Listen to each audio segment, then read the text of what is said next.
నెహ్రూది కూడా రాచరికమైన నెహ్రూ రాచరికమే చేసిండు. మరి తమిళనాడు రాజాతో పోల్చుకుంటే, చోళ రాజులతో పోల్చుకుంటే రాచరిక ప్రభుత్వ పాలన చేసింది, రాచరిక పాలన చేసింది నెహ్రూనే. కేవలం ఒక ఆడదాని కోసం, ఎంత రాచరికం అంటే కేవలం ఒక ఆడదాని కోసం భారతదేశాన్ని, పాకిస్తాన్ని విడగొట్టింది, రాచరిక పాలన చేసింది నెహ్రూనే. ఇదే కాకుండా ఆ ఆడదాని కోసం వదిలేసేది.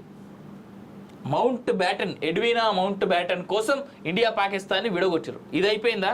ఎంత రాచరికపోడు ఈ నెహ్రూ అనేటోడు కాకపోతే, ఆనాడు మహమ్మద్ అలీ జిన్నా నన్ను ఒక్కసారి పిఎంని చేయరు భయ్, నాకు ఆల్రెడీ ఏంటది టీబీ రోగం ఉన్నది, నేను చచ్చిపోతా అని చెప్పి ఆయన ఓపెన్గా చెప్పినా సరే వాడిని పిఎంని చేస్తే దేశంలోకి వెళ్ళి నేను వెళ్ళిపోతా, దేశంని ఇంకా ముక్కలు చేస్తాను వార్నింగ్లు ఇచ్చినోడు నెహ్రూ. పుస్తకాలు చదివితే తెలుస్తుంది ఇది. యూట్యూబ్లో ధృవరాటి లేదంటే